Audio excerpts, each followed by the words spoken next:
Hello friends, today we'll be looking at a very beautiful poem where the mind is without fear and the head is held high. This beautiful poem is written by a prolific Nobel laureate and beloved Indian writer Rabindranath Tagore. Tagore is considered as one of the greatest writers because of his artistic and creative genius as far as literature is concerned. He is a versatile personality. He has not only written novels, stories, poems, he has composed numerous songs and he was a very popular musician in Bengal. So it shows his versatility and that also reflects in his artistic genius in literature. So before we go into this poem, we will firstly look at the background of this poem and the setting, and then we'll look at the themes and then summary and at last conclusion. So let us start. The first thing we need to know about this poem is that it is a visionary poem. Tagore has written this poem in pre-independence India, when we are under the British rule. And under the British rule, you must have studied in the history that Indians have to suffer a lot. They were literally the slaves of British people, and they have been harassed. And now, when Tagore was writing this poem, the nationalist movement was going on, the independence movement was going on in India, and the sentiment of that time can be reflected or can be seen as reflected in this poem. The contemporary issues of that time, the contemporary sentiment of the people of that time has been reflected in this poem, and that is what we are going to discuss.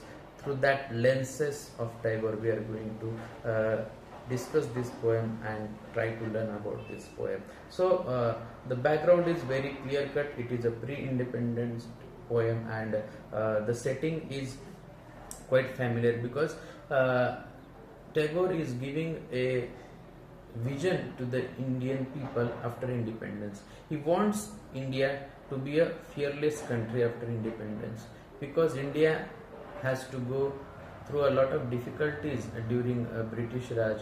So now, nowadays we talk about India as a Vishwaguru, but the vision was already given by Tagore in this poem that India should be a fearless country, India should be a united country after independence, and the traditions that Indian people have there, and because of those traditions and dogmatic thoughts, India became enslaved by the Britishers because India was not a united country.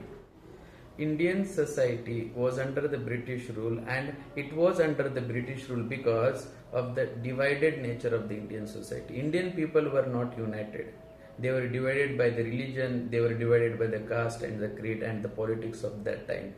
And Britishers have used this weakness of Indian people, and they have ruled more than 200 years in India. And therefore, through this poem, Tagore says that don't commit that mistake again. Be united, and don't allow our society to be fragmented in narrow domestic holes. So it was his vision, and basically when we look at the structure of the poem, we can understand that it's a prayer that Tagore has made to the God, and through this prayer he just want India to be a utopian style country where everything is good, everything is fine.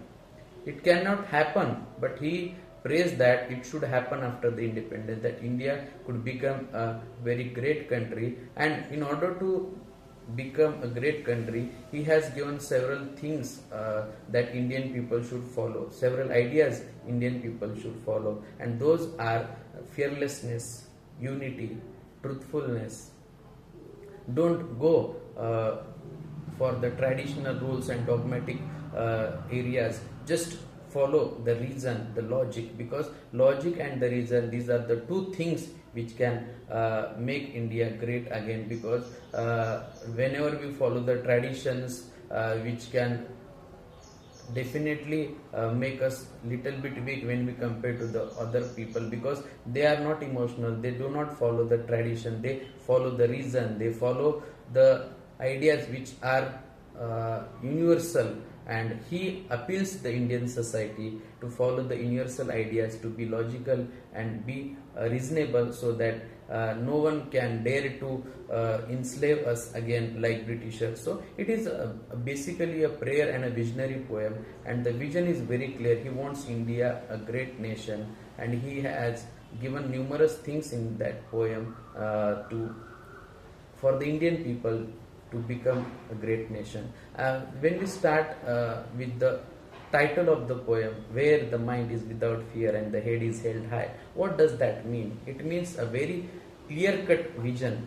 That is, Tagore wants Indian people to be respectful, live respectfully.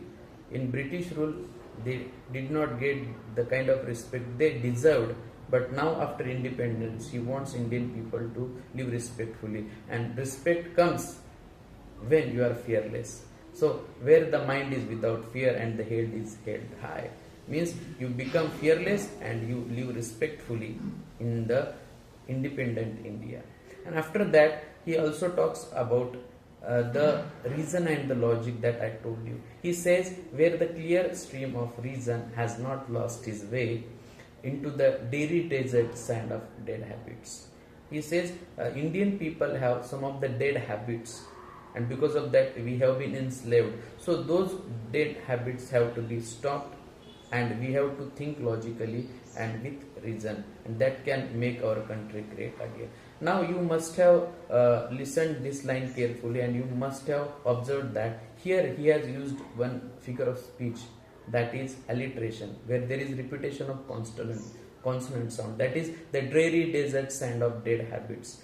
The sound her is continuously repeating, and it is an example of alliteration. So there are so many poetic devices. He also has used syndaki, he has used metaphor. So the poetic devices have also been used by Tagore, only to give emphasis to the basic idea that Indian people should be united, and that is the only way we can become a great country again.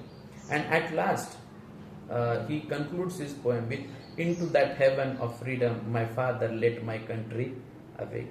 And lastly, as I said earlier, it was actually a prayer, a visionary poem. So at last, Tagore asks the God, the Almighty, that whenever this country gets independent, I want to see this country great again. Let my country awake. Means my country and the people of that country should be awakened, enlightened after getting the independence. So I hope you must have understood this poem.